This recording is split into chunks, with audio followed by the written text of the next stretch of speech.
결과부터 말할게요. 저는 결국 누명을 벗었습니다. 택시 영수증 한 장이 5년 전 사기 사건의 마지막 고리를 풀어냈습니다. 하지만 그 하루는 제 인생을 완전히 바꿔놓았어요. 제 이름은 박정혜예요.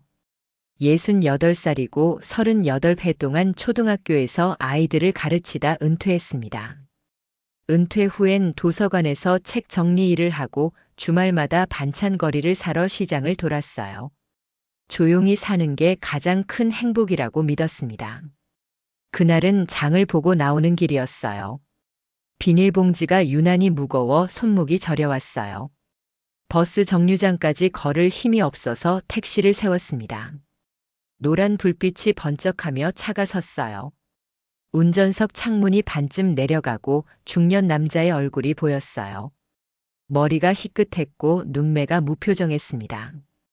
이름표에는 최만수, 나이는 64이라고 적혀 있었어요. 최만수는 오래된 택시회사 소속이었습니다. 차가 출발하자 창밖으로 시장 간판이 뒤로 밀려갔어요. 신호등 불빛이 유리에 반사돼 흘렀고 조수석 위 계산기에는 노란 불빛이 깜빡였습니다. 저는 익숙한 길을 바라보다가 창문에 손자국을 남겼어요. 조용한 시간이었어요. 최만수는 말을 걸지 않았고 저는 피곤해서 눈을 감았습니다. 짧은 거리였지만 이상하게 길게 느껴졌습니다. 도로 위의 진동이 엉덩이 밑으로 전해졌고 차가 멈추자마자 어깨 근육이 풀어졌어요. 집 앞 골목에서 내렸어요. 요금은 6,800원이었습니다. 카드를 내밀자 단말기에서 삑 소리가 났습니다. 작은 프린터가 얇은 종이를 밀어냈어요. 저는 영수증을 받아 접어 가방 앞주머니에 넣었습니다. 항상 하던 습관 그대로였어요. 현관 비밀번호를 누르고 집에 들어왔습니다. 조용한 집 안 공기가 따뜻했어요. 가방을 내려놓고 보일러를 켰습니다. 장을 정리하면서 냉장고 문을 여닫는 소리가 리듬처럼 이어졌어요. 달걀, 두부, 멸치, 미역, 그리고 소고기 한 팩. 평범한 저녁 준비였어요. 가방을 털다 보니 종이 한 장이 손에 걸렸어요. 택시 영수증이었습니다. 식탁 위 스탠드를 켜고 그 종이를 폈어요. 금액과 시간, 차량 번호, 카드 승인 번호까지는 평소와 같았습니다. 그런데 그 아래 눈에 익지 않은 숫자열이 하나 있었어요. 길고 복잡한 숫자줄. 형태로 봐서는 통장 번호였어요. 그리고 그 밑 작은 글씨로 박정혜라는 이름이 또렷했습니다. 순간 손끝이 멈췄어요. 불빛 아래 영수증을 기울이자 글자가 더 선명하게 보였어요. 이름은 분명 제 이름이었어요. 박정혜. 낯설게 느껴질 정도로 정확한 철자였습니다. 가슴이 쿵 내려앉았어요. 영수증은 카드 결제 확인용인데 왜 통장 번호가 찍혀 있을까? 그 밑에 제 이름이 왜 있을까? 불안이 목 뒤를 타고 올라왔습니다. 휴대전화로 사진을 찍었어요. 화면을 확대하고 줄이면서 숫자 배열을 살폈습니다. 그 번호는 제 통장 번호가 아니었어요. 은행별 자릿수 구조를 대강 알고 있었기에 바로 느꼈어요. 익숙하지 않은 배열이었고 그 낯설미 귓가에 남았습니다. 책상 서랍에서 돋보기를 꺼냈어요. 글자를 한 줄씩 다시 읽었습니다. 숫자 10은 흐트러짐이 없었고 그 밑에 이름은 잉크가 번지지 않은 채 딱 맞춰져 있었습니다. 장난이 아니라고 느꼈습니다. 딸에게 전화를 걸까 하다가 그만뒀어요. 괜히 걱정만 줄 것 같았어요. 엄마, 또 그런 생각하세요? 라는 말이 들릴 것 같았거든요. 먼저 확인해야겠다고 마음을 먹었습니다. 식탁 위에 영수증을 놓고 회사 이름을 찾았어요. 상단에 작게 적혀 있었어요. 청신택시, 그리고 전화번호 한 줄. 저는 손가락으로 번호를 눌렀습니다. 신호가 3번 울리고 연결됐어요. 차분한 여성의 목소리가 들렸습니다. 배차 기록은 정상이라고 했습니다. 그날 그 시간 기사 이름이 최만수로 확인됐다고 했어요. 영수증에 통장 번호가 찍혀 있다고 말했지만 그건 처음 듣는 일이라 했습니다. 처음이라는 말이 귀에 남았어요. 처음이라면 기록도 없다는 뜻이잖아요. 기록이 없으면 증명할 수도 없어요. 그 생각이 등을 식혔습니다. 전화를 끊고 의자에 앉았어요. 부엌시계 초침 소리가 또렷하게 들렸어요. 그 리듬이 평소보다 빠르게 느껴졌습니다. 이유 없는 불안이 몸속을 돌아다녔어요. 그날 밤은 쉽게 잠들지 못했어요. 눈을 감아도 숫자가 떠올랐습니다. 숫자 밑에 박정혜라는 이름이 흔들렸어요. 꿈과 현실이 뒤섞인 듯 했습니다. 새벽 4시쯤 창문을 열어 찬 공기를 들이마셨어요. 피부가 차가워졌지만 머리는 맑아졌어요. 확인하자, 정리하자, 기록하자. 그 세 단어를 마음속으로 되뇌었습니다. 그리고 노트를 꺼내 날짜를 적었어요. 2024년 11월 3일 영수증 사건 시작. 아침이 밝자 파출소로 갔어요. 작은 봉투에 영수증과 사진을 넣어 들고 나왔어요. 길가의 가로수 잎이 바람에 흩날렸어요. 날씨는 맑았지만 마음은 눅눅했습니다. 파출소 안은 의외로 조용했어요. 순번표를 뽑고 의자에 앉아 기다렸습니다. 제 번호가 불리고 자리에 앉았어요. 담당 경찰 이름은 김동수였어요. 30 중반쯤 되어 보였고 목소리가 낮았습니다.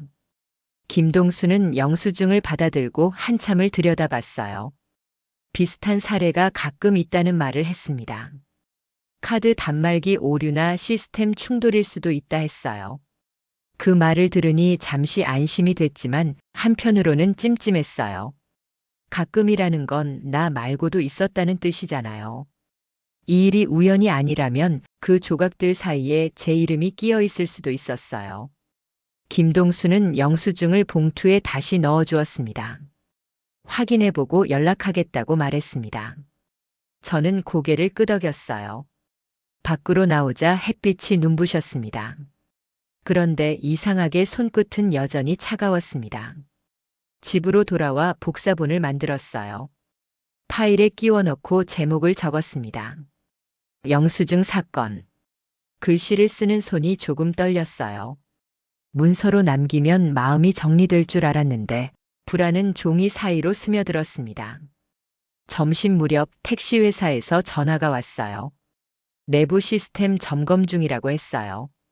공식 답변서를 보내주겠다고 했습니다.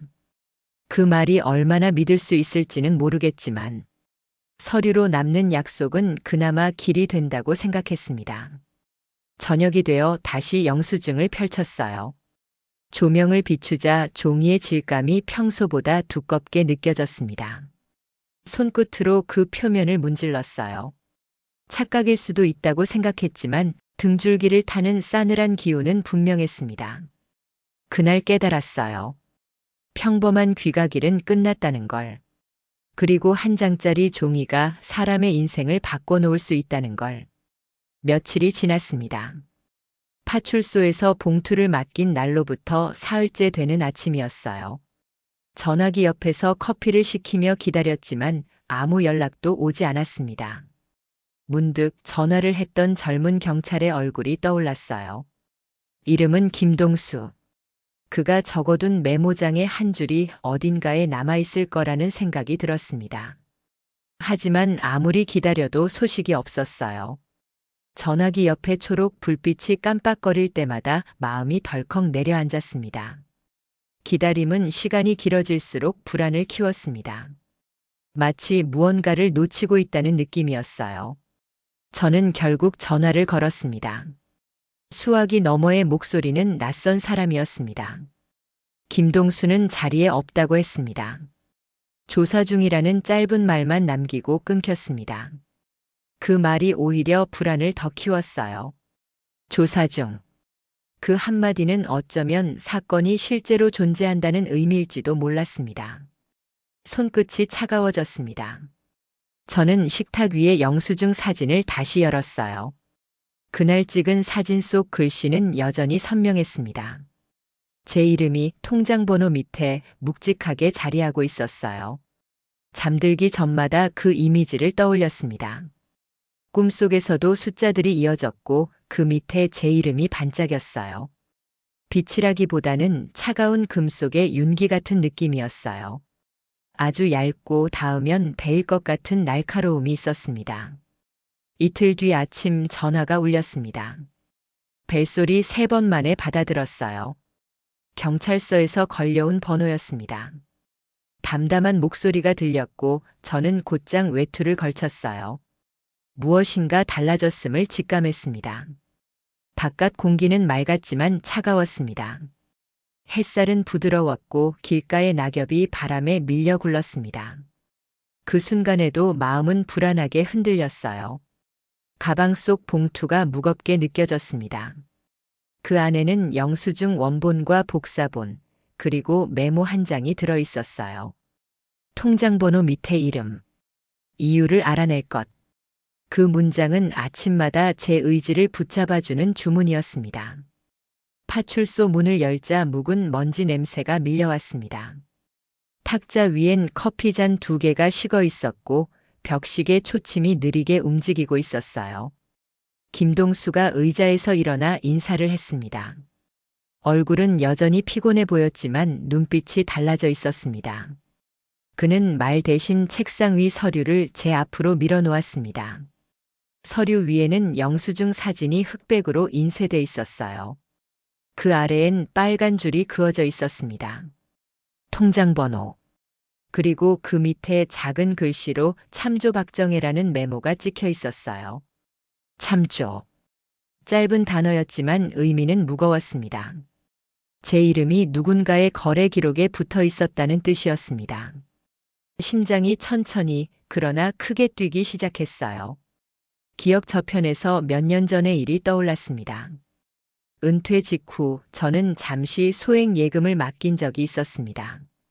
퇴직금 일부를 넣어두었던 그 계좌는 이미 해지된 지 오래였어요. 하지만 그때 사용한 통장 번호의 앞자리가 묘하게 익숙했습니다. 영수증 속 숫자와 겹치는 부분이 있었습니다. 손끝에 식은 땀이 맺혔습니다. 김동수의 표정이 무거워졌습니다. 그는 잠시 시선을 떨군 채 말을 아꼈습니다. 조용한 방 안에서 종이 넘기는 소리만 들렸어요. 그리고 그는 단정하듯 고개를 들었습니다. 이건 단순한 오류가 아닙니다. 그의 눈빛이 잠시 머뭇거렸습니다. 5년 전 보이스피싱 사건에 사용된 계좌입니다. 그 사건에서 사용된 이름 중 하나가 박정혜였습니다. 그 순간 숨이 멎는 것 같았어요. 머릿속이 하얘졌습니다. 세상에는 수많은 박정혜가 있을 텐데 왜 하필 내 이름이, 왜 지금 다시 영수증에 찍힌 걸까? 그 의문이 가슴속에서 덩어리처럼 맴돌았습니다. 파출소를 나올 때 바람이 불었습니다. 차가운 공기가 얼굴을 스쳤습니다. 햇빛은 여전히 환했지만 모든 것이 낯설게 보였어요. 발밑의 그림자조차 불안하게 흔들렸습니다. 집에 돌아와 현관을 닫자마자 등을 기대고 섰어요.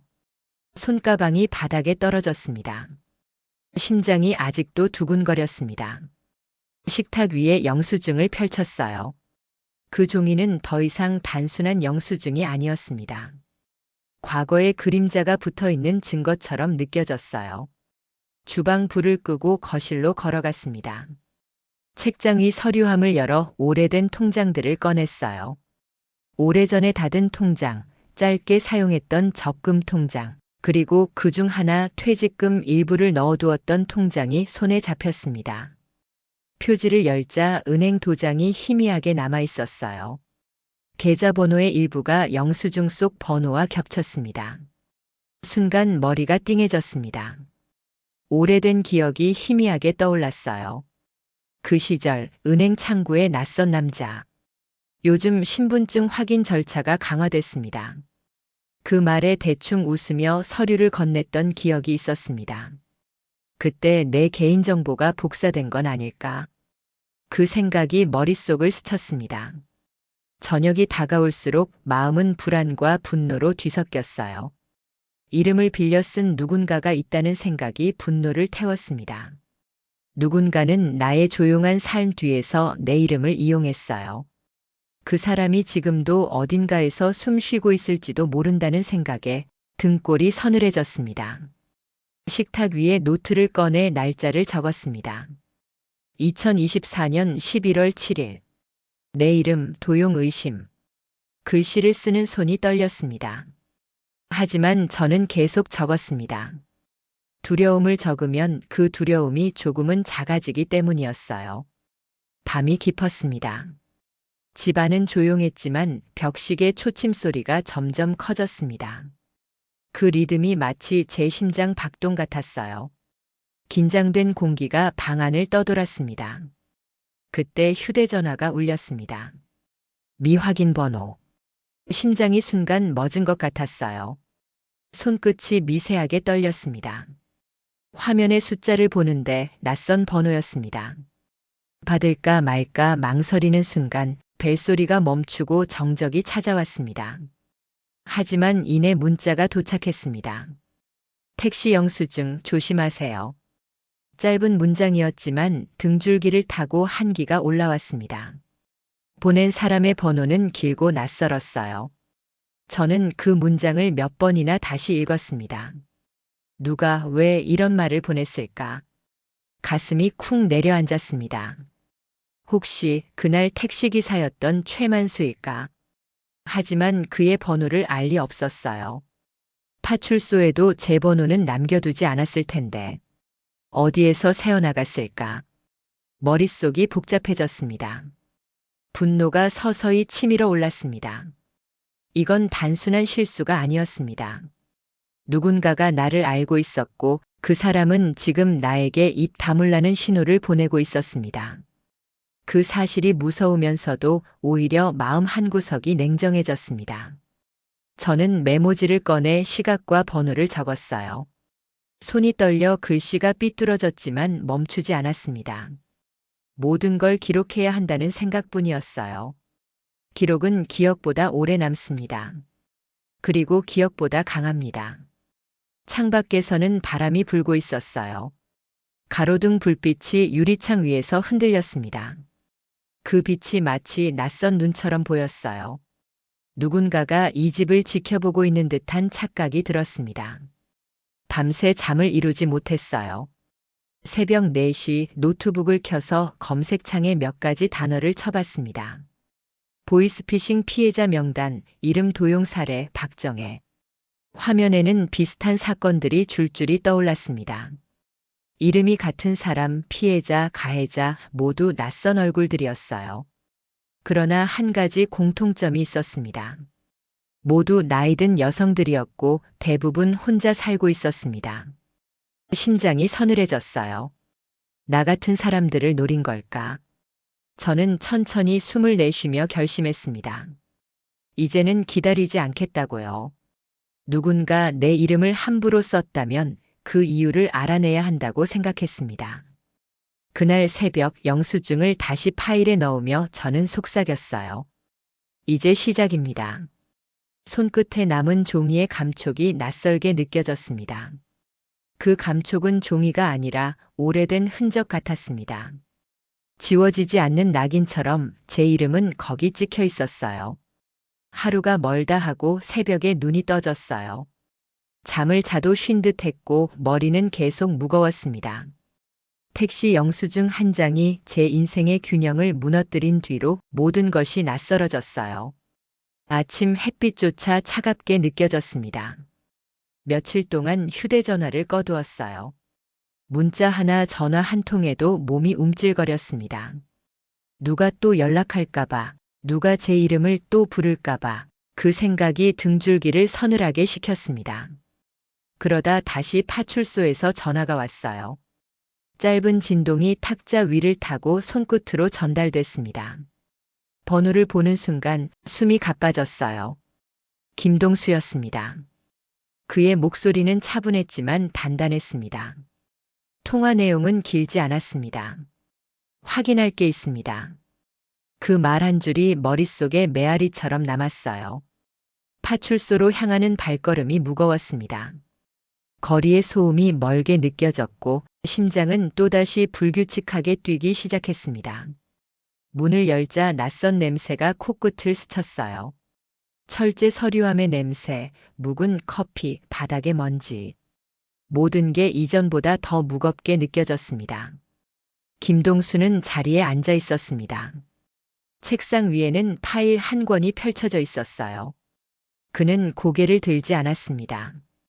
종이 넘기는 소리만 방 안에 가득했습니다. 그 소리가 마치 누군가의 숨소리 같았어요. 조용한 시간이 흘렀습니다. 그는 천천히 종이 한 장을 앞으로 밀었습니다.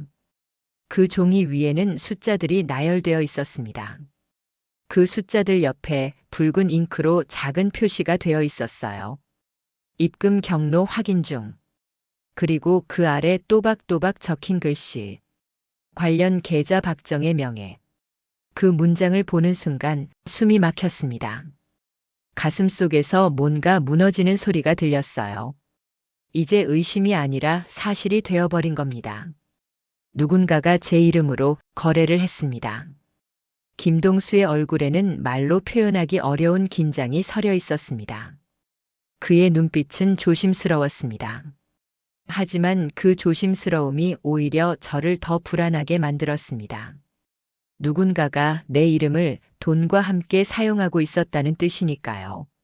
저는 그날 오후 은행으로 향했습니다. 계좌 해지 이후 5년이 지난 은행 창구였어요. 안쪽에서 나오는 기계음이 낯설게 들렸습니다. 번호표를 들고 기다리면서 손가락 끝으로 영수증 복사본을 문질렀어요. 종이의 질감이 이미 달라져 있었습니다. 시간이 지나면 종이는 낡지만 그 위에 새겨진 이름은 바래지 않습니다. 창구 직원이 제 이름을 불렀습니다. 고개를 들었지만 목소리가 나오지 않았어요.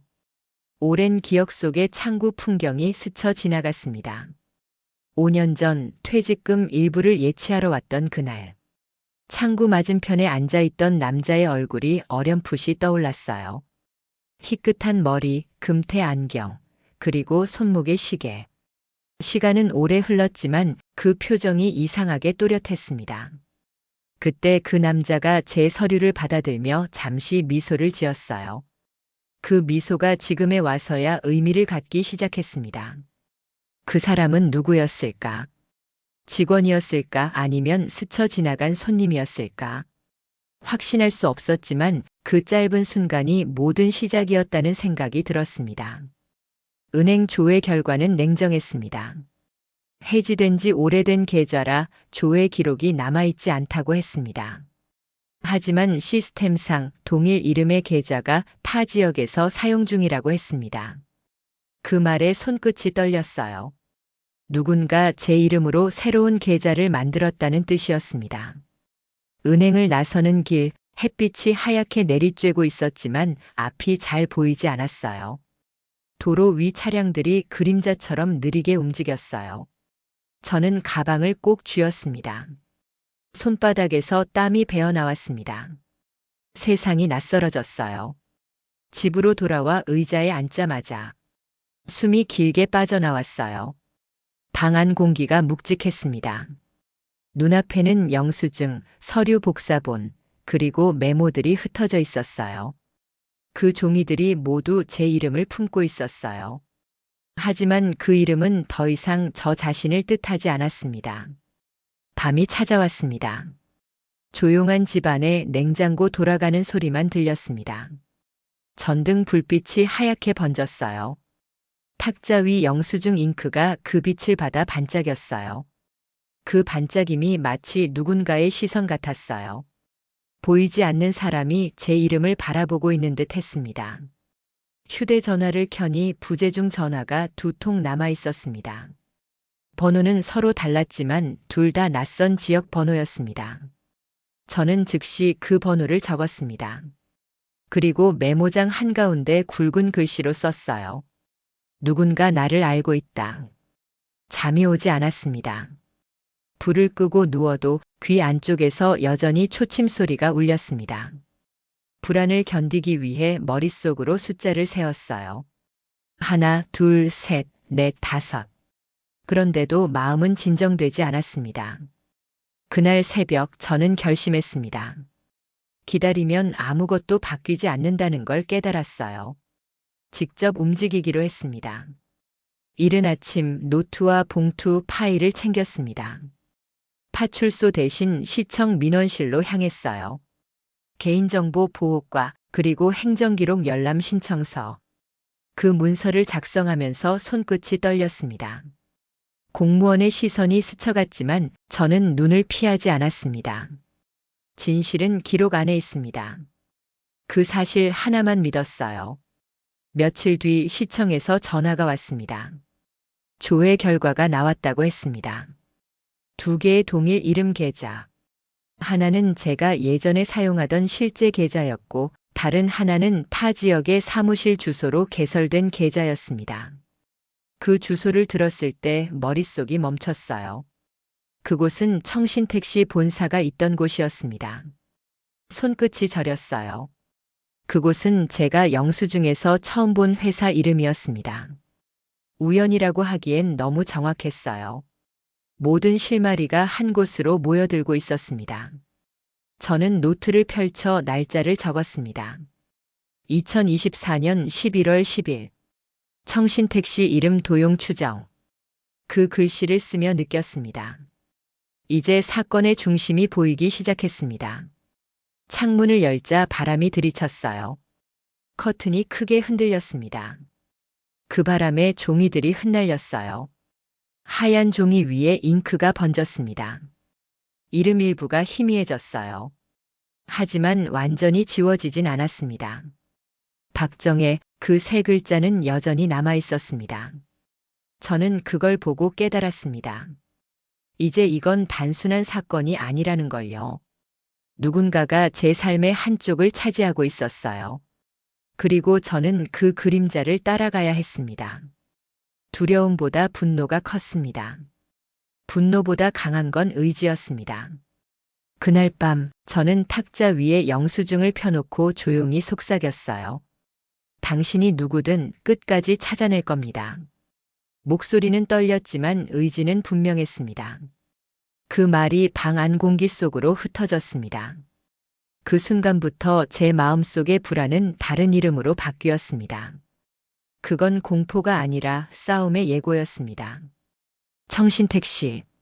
그 이름은 이제 단순한 회사가 아니었어요.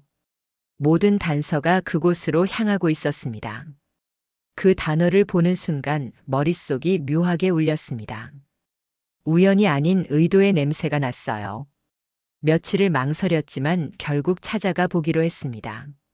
확인하지 않으면 끝나지 않을 것 같았어요. 주소는 시청 기록에서 확인했습니다.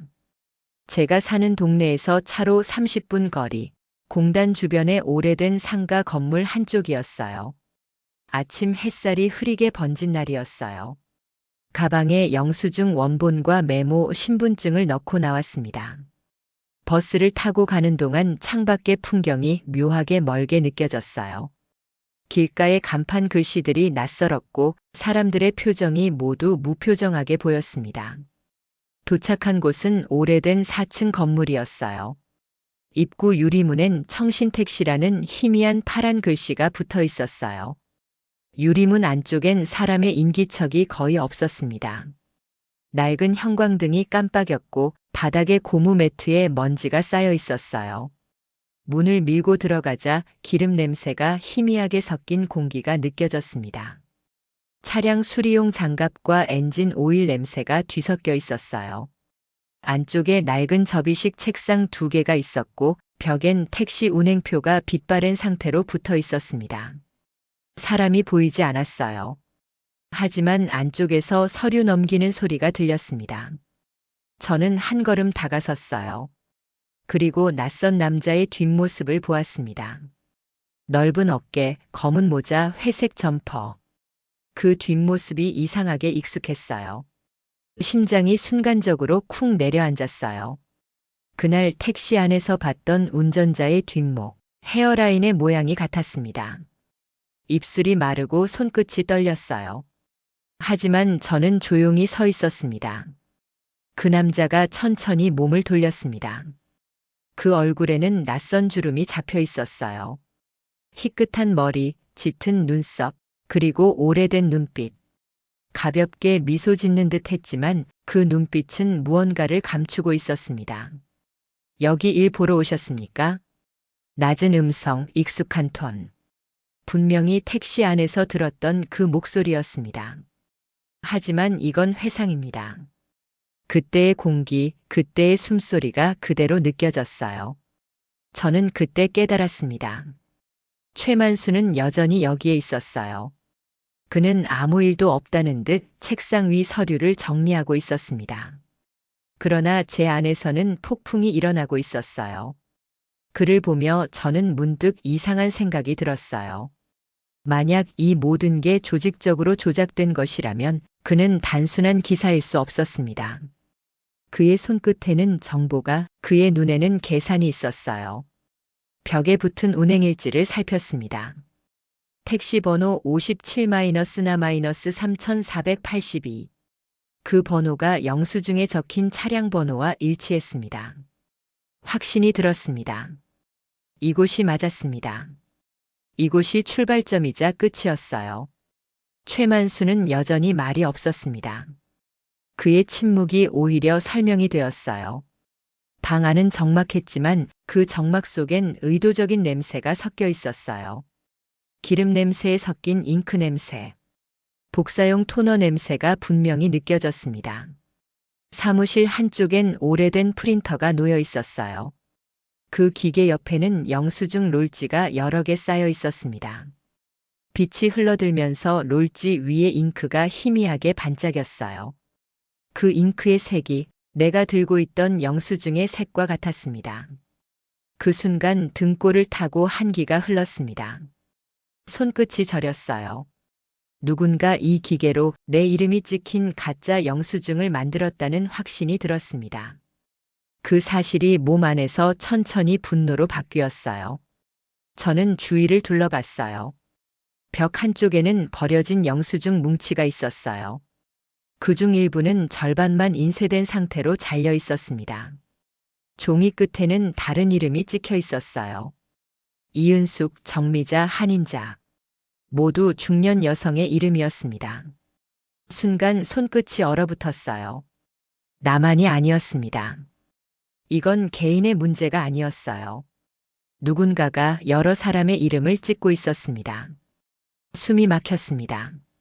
숨을 들이마시자 기름 냄새가 더 강하게 느껴졌어요.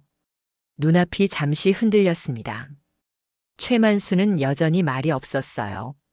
마치 자신이 들킬 걸 알고도 들키는 과정을 지켜보는 사람 같았습니다. 그때 그의 손끝이 살짝 움직였어요. 책상 아래로 무언가를 밀어넣는 듯한 동작이었습니다. 눈을 떼지 않았어요. 그가 손끝으로 밀어넣은 건 작은 봉투였습니다. 회색 서류 봉투 모서리가 달아 있었습니다. 그 봉투 한쪽 모서리가 살짝 열려 있었어요. 안쪽에 무언가가 비쳐 보였어요. 도저히 그냥 돌아설 수 없었습니다. 발걸음이 그쪽으로 향했습니다. 숨을 고르며 봉투를 꺼냈어요. 손끝에 먼지가 묻었습니다. 봉투 안에는 여러 장의 복사된 문서가 들어 있었습니다. 첫 번째 장에는 익숙한 글씨체가 있었어요. 입금 내역서. 그리고 하단에 박정혜라는 이름. 그 밑에 찍힌 서명은 내이 아니었습니다. 나는 그런 서명을 한 적이 없었습니다. 두 번째 장에는 낯선 통장 사본이 복사돼 있었어요. 계좌번호 일부는 영수증의 번호와 일치했습니다. 그때 머릿속이 하얘졌습니다. 모든 조각이 하나로 맞춰지는 느낌이었어요. 이건 단순한 사고가 아니었습니다. 누군가 시스템을 알고 있는 사람이 내 이름을 이용해 계좌를 개설하고 그걸 영수증에 연결시켜 위조된 거래 흔적을 만든 겁니다. 손끝이 떨렸어요. 분노가 심장 가까이 올라왔습니다. 서류를 더 넘기자 다른 이름들도 줄줄이 나왔습니다. 모두 여성의 이름이었고 대부분 60대 이상이었습니다. 그들의 이름 옆에는 동일한 통장 번호가 복사돼 있었습니다. 한 계좌 여러 이름. 그게 이 사건의 실체였습니다. 몸이 떨렸습니다. 저는 봉투를 다시 제자리에 내려놓았습니다. 심장이 빠르게 뛰었어요. 그 소리가 귀 안에서 울렸습니다. 최만수는 여전히 침묵했습니다. 그의 침묵은 방 안의 모든 공기를 붙잡고 있었어요. 그때 문 밖에서 바람이 불어들어왔습니다. 형광등 불빛이 흔들렸어요.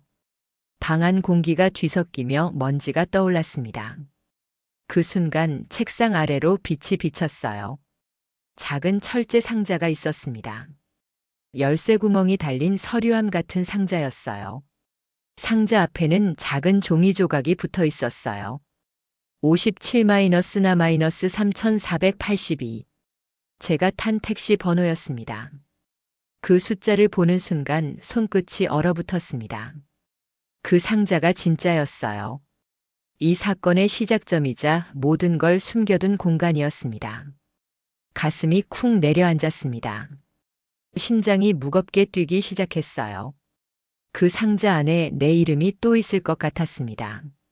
아니, 반드시 있을 거라는 확신이 들었어요. 하지만 열쇠는 없었습니다. 최만수의 허리춤에서 작은 금속 열쇠가 반짝이는 게 보였어요. 그의 시선이 잠시 흔들렸습니다. 저는 그때 깨달았습니다. 이 사람은 단순한 운전기사가 아니었어요. 이 조직의 시작점이자 지휘자였습니다. 가슴 속에서 무언가가 터지는 느낌이었어요. 분노와 공포가 뒤섞여 올라왔습니다. 그날 이후 저는 그 방을 빠져나왔습니다. 손바닥엔 먼지가 묻어 있었고 가방 속 봉투는 구겨져 있었습니다. 밖으로 나서자 공기가 달라졌어요. 차가운 공기가 얼굴을 스쳤습니다. 그 냄새 속엔 철 냄새가 섞여 있었어요.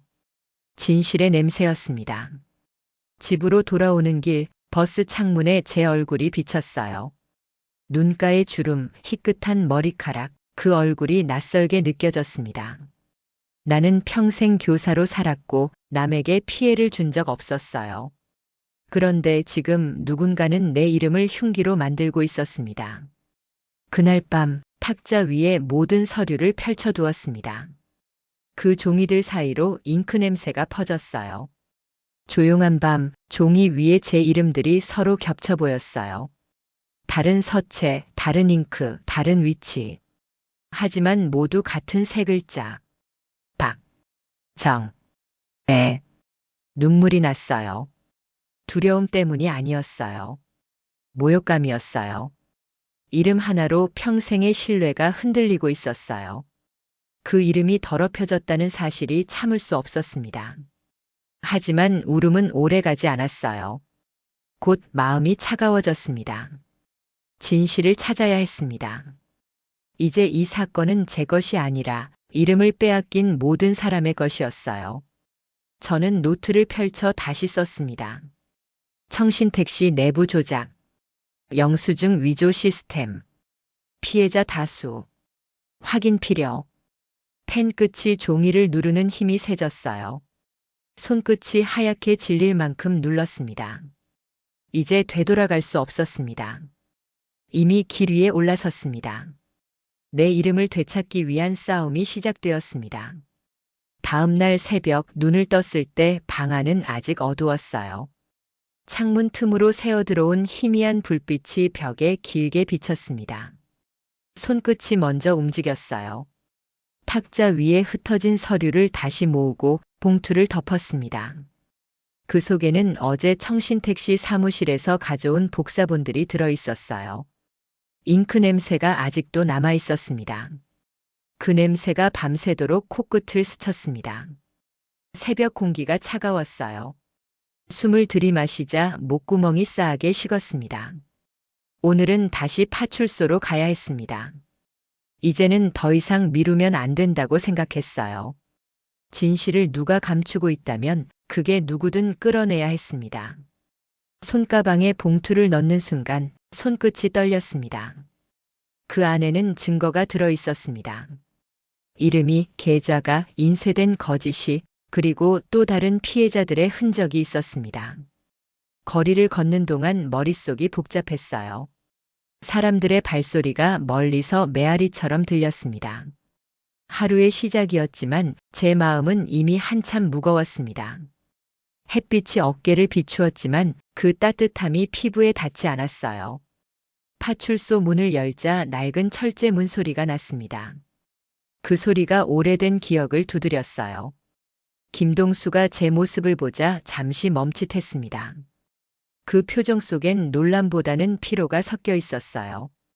그 눈빛에서 어떤 경계 같은 것이 느껴졌습니다. 책상 위에 봉투를 올려두었습니다.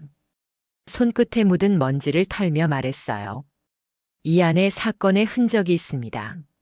하지만 제 목소리는 제 안에서만 울렸습니다. 그는 잠시 봉투를 바라보았지만 쉽게 손을 대지 않았습니다. 서류는 그대로 책상 한쪽으로 밀려났습니다. 그의 시선은 그 위에 오래 머물지 않았어요. 짧은 침묵이 이어졌습니다. 그 침묵 속에는 불편함이 숨어 있었습니다. 이 사건을 더 이상 다루고 싶지 않다는 기류가 느껴졌습니다.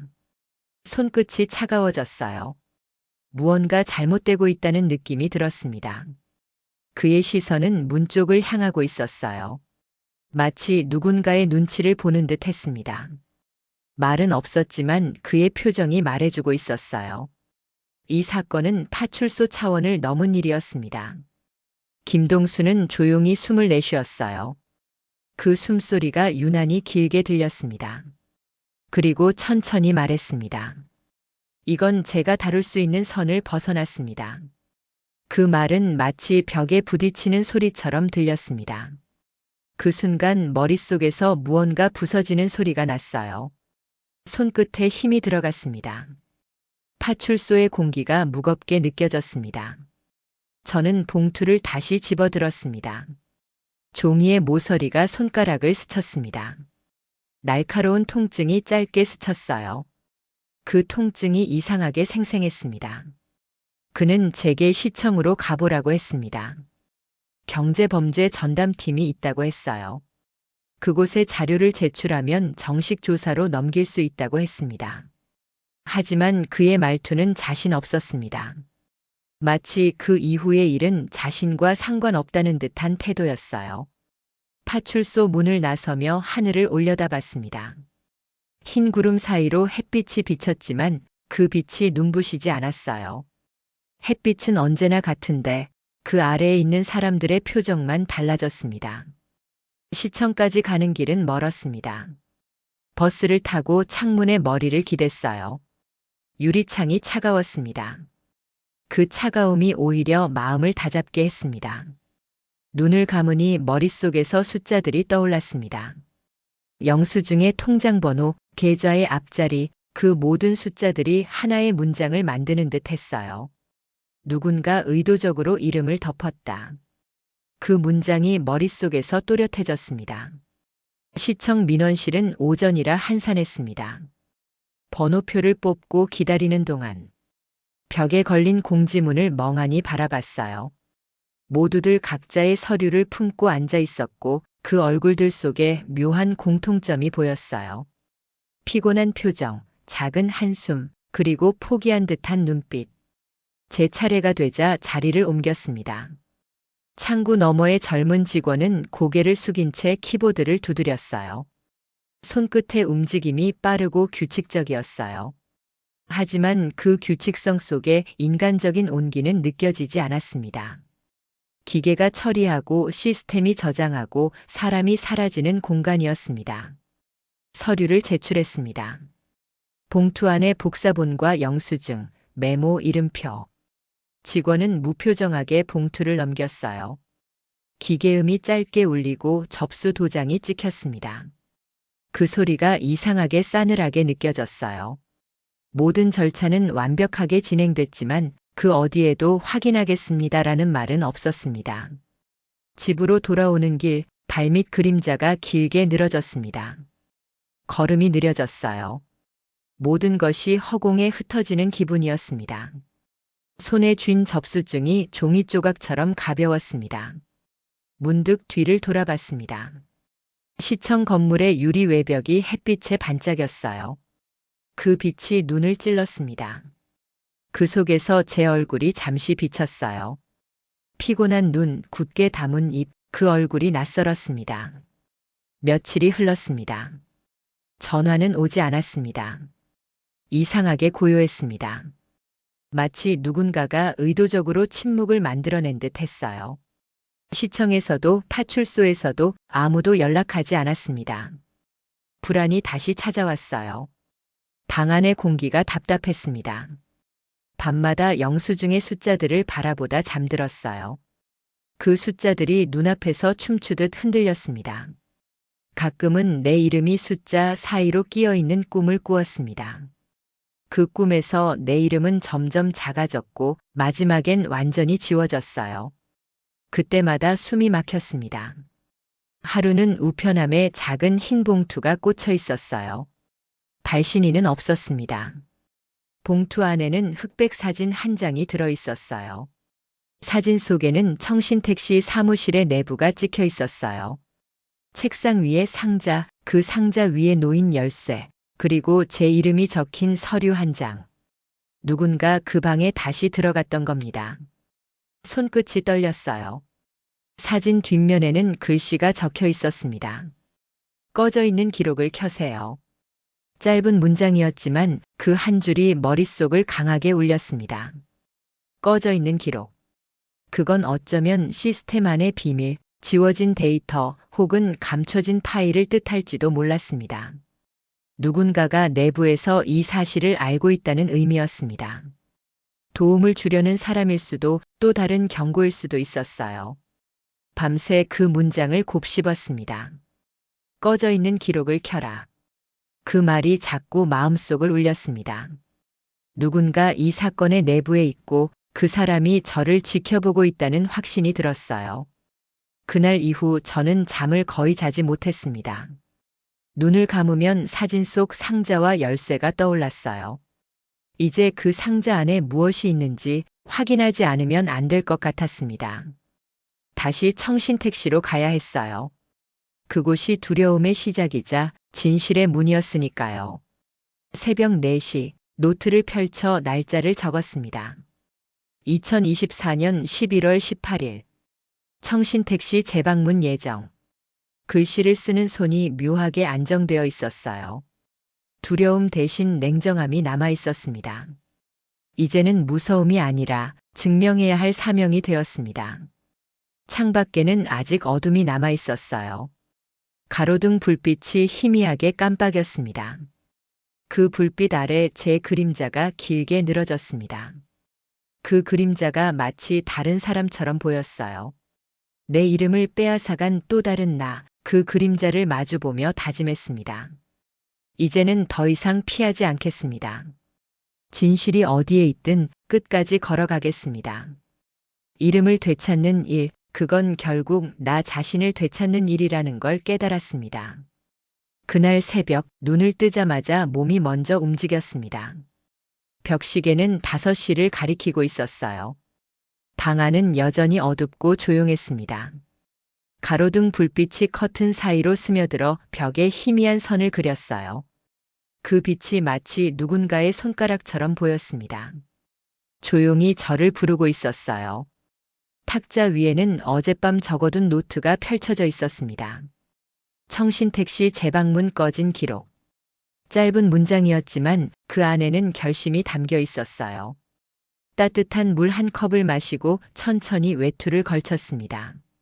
손가방에는 영수증 원본, 복사본, 사진, 그리고 메모가 들어 있었어요. 무게는 가벼웠지만 마음은 무겁게 눌렸습니다. 집을 나서는 순간 공기가 달라졌어요. 새벽의 냉기가 피부에 닿자 정신이 또렷해졌습니다. 거리는 텅 비어 있었어요. 버스 정류장의 광고판 불빛만이 깜빡거렸습니다. 그 빛이 어딘가 불안하게 흔들렸어요.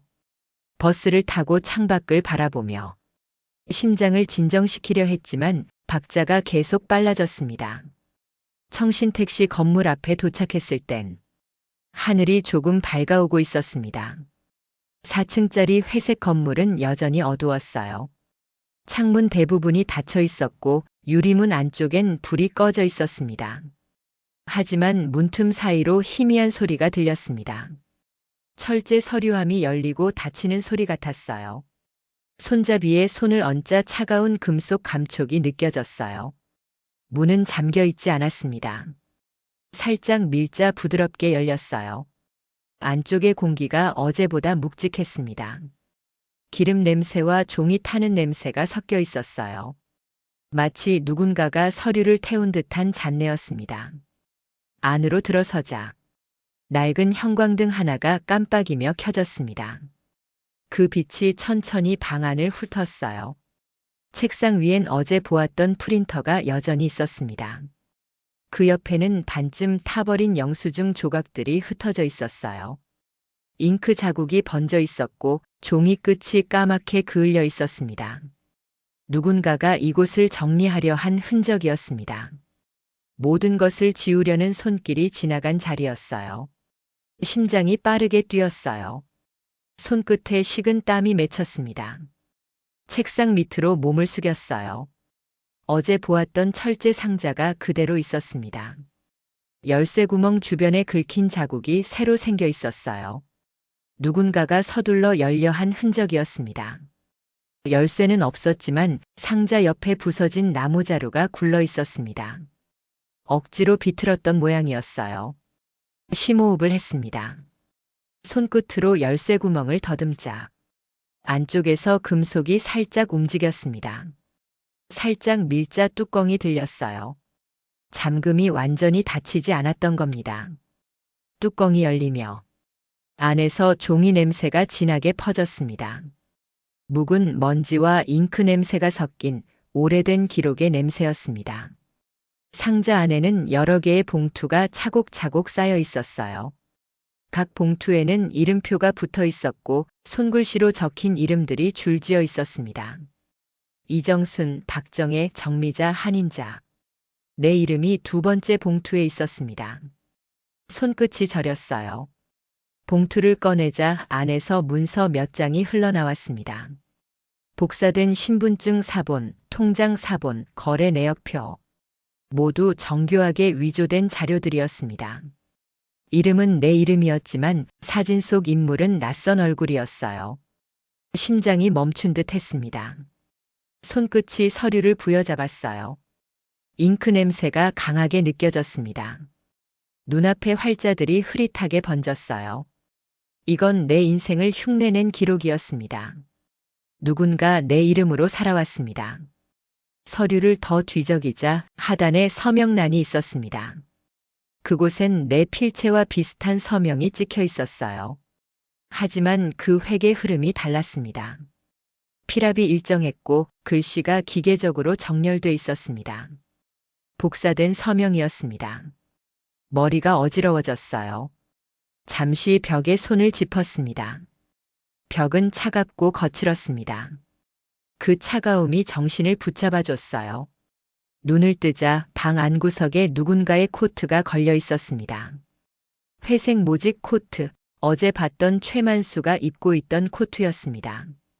그는 이 자리를 급히 떠난 듯 했습니다. 의자 위에는 반쯤 마신 커피가 식어 있었어요. 컵 가장자리에 입술 자국이 희미하게 남아 있었어요. 그 흔적이 이상하게 생생했습니다. 그는 분명 어젯밤 이곳에 있었습니다. 상자 속 서류를 다시 살펴보았습니다. 맨 아래에서 봉투 하나가 더 나왔어요. 그 봉투에는 이름 대신 숫자가 적혀 있었어요. 3482. 제가 탄 택시 번호였습니다. 그 안에는 현금 입금 내역표가 들어 있었어요. 거래 시각, 은행 코드, 그리고 이름. 이름란에는 최만수와 박정혜가 함께 적혀 있었습니다. 순간 머릿속에서 퍼즐이 맞춰졌습니다. 이건 단순한 이름 도용이 아니었습니다. 영수증을 통해 허위 입금 기록을 만들어내는 방식이었어요. 운행 영수증에 통장 번호를 숨기고 그 밑에 실제 사람의 이름을 넣는 구조였습니다. 그렇게 만들어진 위조 내역은 범죄 자금의 이동을 숨기는 장치였어요. 내 이름은 그 가짜 기록의 방패였습니다. 심장이 크게 두 번 뛰었습니다. 공기가 얇게 느껴졌어요. 숨을 쉬기 어렵게 만드는 냄새가 방 안을 가득 채웠습니다. 기름, 잉크, 먼지, 그리고 두려움의 냄새. 손끝이 떨렸어요. 이제 이곳에서 더 오래 머물면 안 된다는 생각이 들었습니다. 서류 일부를 봉투에 넣고 한 장만 따로 가방에 넣었습니다. 그건 박정의 명의 입금표였어요. 이 문서 한 장이면 충분했습니다. 진실을 증명할 수 있는 결정적 증거였어요. 그때 갑자기 문 밖에서 발자국 소리가 들렸습니다. 규칙적인 구두 소리. 층계 아래에서 점점 가까워지고 있었습니다. 등줄기를 따라 식은 땀이 흘렀어요. 방 안의 공기가 얼어붙은 것 같았습니다. 형광등 불빛이 흔들렸어요. 문틈 아래로 그림자가 스쳤습니다. 숨을 죽였습니다. 손에 쥔 종이가 바스락거렸습니다. 발소리가 문 앞에서 멈췄습니다. 그 순간 손잡이가 천천히 움직였어요. 금속이 미세하게 삐걱거렸습니다. 눈을 감았습니다. 시간이 멈춘 듯 했어요. 그러나 문은 열리지 않았습니다. 발소리가 천천히 멀어져 갔어요. 누군가가 문 앞까지 왔다가 다시 돌아간 겁니다. 한참을 서 있었습니다. 숨이 길게 빠져나왔어요. 손끝이 여전히 떨렸습니다. 방 안의 공기가 다시 흐르기 시작했어요. 저는 상자의 뚜껑을 닫았습니다. 그리고 천천히 자리에서 일어섰어요. 방을 나설 때 형광등이 또 깜빡였어요. 빛이 꺼졌다 켜지는 그 순간 책상 위에 커피잔 속 표면이 흔들렸습니다. 그 속에 제 얼굴이 비쳤어요. 피곤하고 낯선 얼굴, 그러나 그 눈빛은 단단했습니다. 밖으로 나오자 아침 햇살이 막 건물 위를 덮고 있었습니다. 차가운 공기가 얼굴을 스쳤어요. 손가방을 꼭 쥐었습니다. 그 속에 든 서류 한 장이 이상하게 뜨겁게 느껴졌어요. 그건 이제 제 인생의 증거였습니다. 내 이름을 되찾기 위한 첫 열쇠였습니다. 버스 정류장에 서서 하늘을 올려다봤습니다. 회색 구름 사이로 빛이 스며들었어요. 그 빛이 눈부시게 하얗게 번졌습니다.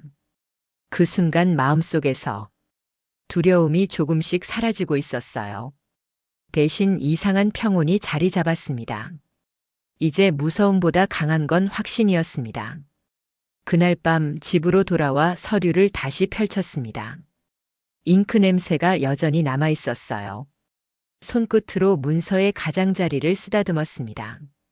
종이의 질감이 거칠었지만 그 거침이 오히려 현실 같았습니다. 노트를 펴서 새로 적었습니다. 2024년 11월 19일. 내 이름으로 위조된 입금 기록 확보. 청신택시 조직적 조작 의심. 글씨가 또렷하게 적혔어요. 펜 끝이 종이를 눌렀습니다. 이번에는 손이 떨리지 않았습니다. 창문을 열자 차가운 공기가 밀려들었습니다. 도시의 소음이 멀리서 희미하게 들렸어요. 그 소리 속에서 묘한 안도감이 느껴졌습니다. 이제 처음으로 끝이 있을지도 모른다는 생각이 들었어요. 아직 끝나지 않았지만 처음으로 시작을 끝낼 수 있다는 확신이 생겼습니다. 그날 밤 불을 끄고 누웠습니다. 눈을 감자마자 서류 속 잉크 자국이 떠올랐어요. 그 잉크의 선명함이 내 이름의 무게를 증명하고 있었습니다. 그리고 그 이름이 이제 더 이상 누군가의 가면이 아니라 제 삶의 진실로 되돌아오고 있음을 느꼈습니다. 다음 날 아침 잠을 거의 자지 못했어요. 새벽 내내 서류를 펼쳐놓고 잉크의 색을 바라봤습니다. 검은색과 파란색이 겹쳐진 잉크, 번지지 않은 선명한 글씨. 그 글씨가 마치 살아있는 것 같았어요. 태양이 떠오를 무렵 저는 천천히 외투를 걸쳤습니다.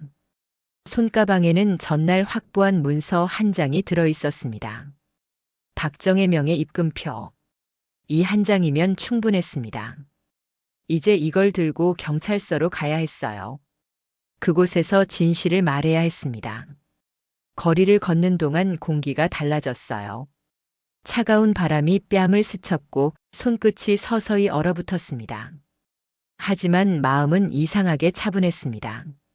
두려움이 아니라 오랜 기다림이 끝나려는 예감이었어요. 파출소에 도착했을 때 문 앞에는 순찰차가 3대 서 있었습니다. 안쪽 복도는 분주했고 전화벨이 끊이지 않았어요. 무슨 일이 있었던 걸까요? 공기의 흐름이 다급했습니다. 안쪽에서 김동수가 서류를 들고 걸어 나왔습니다. 얼굴이 피곤해 보였어요. 하지만 눈빛은 이전과 달랐습니다.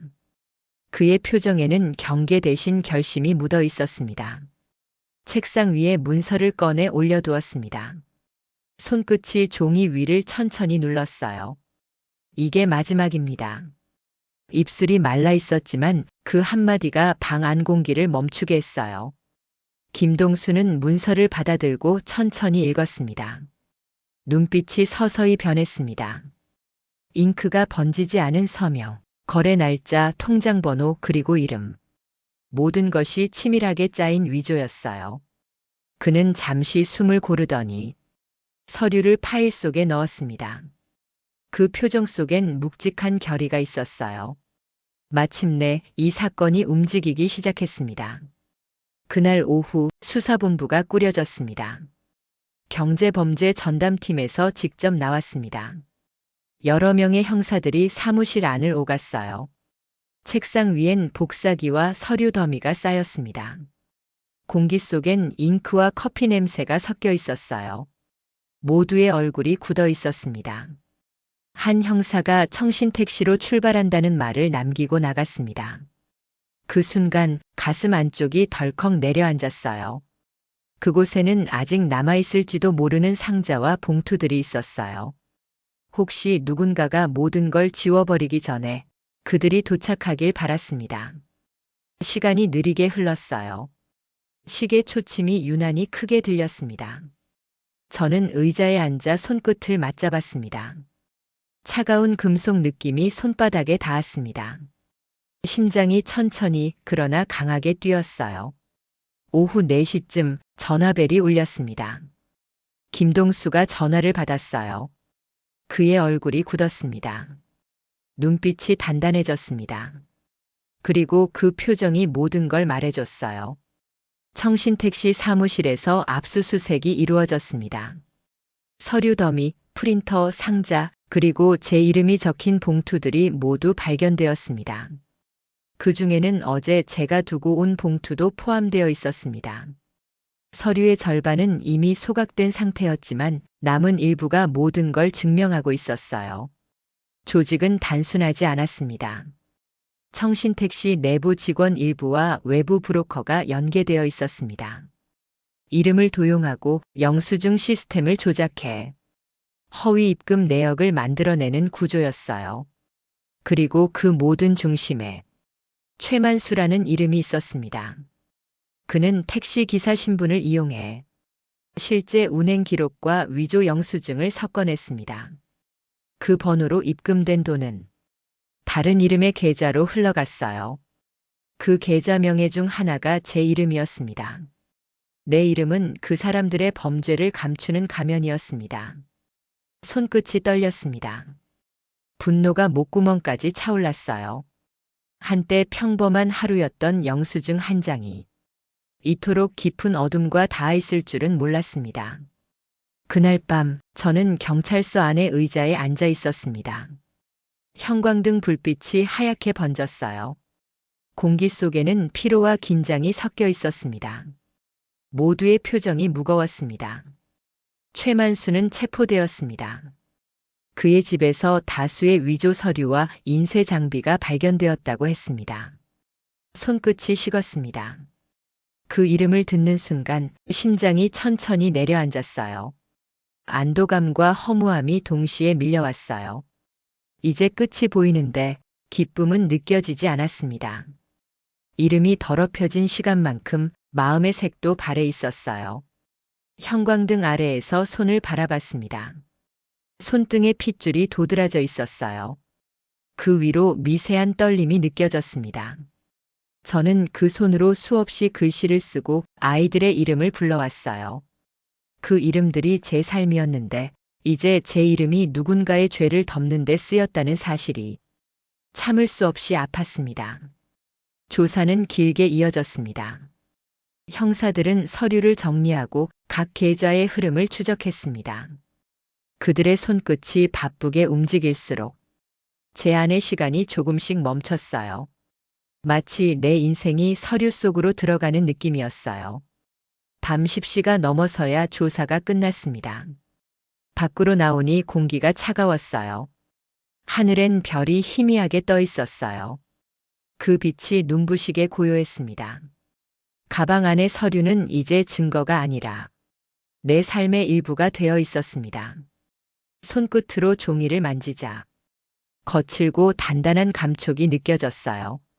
그 감촉이 이상하게 따뜻했습니다. 이제는 두려움보다 확신이 컸습니다.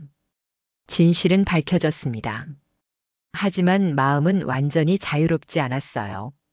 집으로 돌아와 불을 켜자 탁자 위에 놓인 시계가 저를 바라보는 듯 했습니다.